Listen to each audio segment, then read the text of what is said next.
नमस्कार. आज आपण कोथिंबीरीच्या वड्या बनवूया. तर ही एक जुडी मी व्यवस्थित ती साफ करून 3 पाण्याने धुवून घेतलेली आहे. आणि त्यासाठी लागणारं जे साहित्य आहे ते तीळ त्याच्यात टाकणार आहे. तर हे तीळ मी थोडेसे भाजून घेतलेले आहे, जास्त नाही भाजायचे, थोडेसे भाजायचे.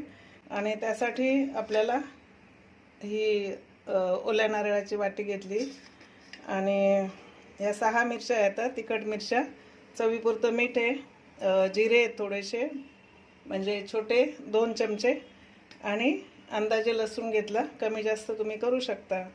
आणि त्यासाठी आपल्याला आता चण्याचं पीठ टाकायचं आहे त्याच्यामध्ये. तर चण्याचं पीठ म्हणजे जोपर्यंत उंडा होत नाही तोपर्यंत आपल्याला ते टाकायचं आहे. तर त्याचं काही माप नसतं. आणि हे तांदळाचं पीठ आहे, त्याच्यामुळे वड्या आपल्या खुसखुशीत कुरकुरीत होतात, म्हणून ते तांदळाचं पीठ आपल्याला थोडंसं टाकायचं, चिमूटभर. पहिले आपण कोथिंबीर कापून घेऊया.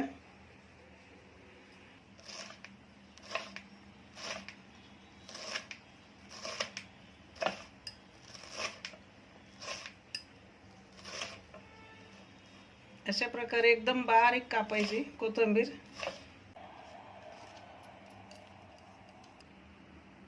तर ओल्या नारळाची जी वाटी होती तिचे आपण बारीक तुकडे करून घेतले आणि हिरव्या मिरच्या, लसूण आणि जिरे आपण एकत्र करून वाटून घ्यायचे बारीक.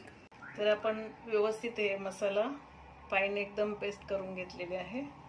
कोथिंबीर ताटामध्ये घ्यायची आणि त्याच्यानंतर आपले मसाले टाकून घ्यायचे. तीळ टाकून घ्यायचे, थोडीशी लाल तिखट मिरची टाकूया, आणि हे तांदळाचं पीठ 1 चिमूट पीठ. आता हे आपण थोडं थोडं पीठ टाकायचं, जेवढं बसेल त्याच्यामध्ये, पाणी अजिबात टाकायचं नाही. आपला आता व्यवस्थित उंडा झालेला आहे. आता थोडंसं हाताला तेल लावून आपण याचे छोटे छोटे गोळे करून ठेवूया. तर आता आपल्या वड्या उकडून घ्यायच्या. त्यासाठी मी अर्धा पातेल्याच्या थोडंसं कमी पाणी ठेवलेलं आहे. चाळणीला थोडंसं तेल लावायचं, म्हणजे गॅस चालू करूया,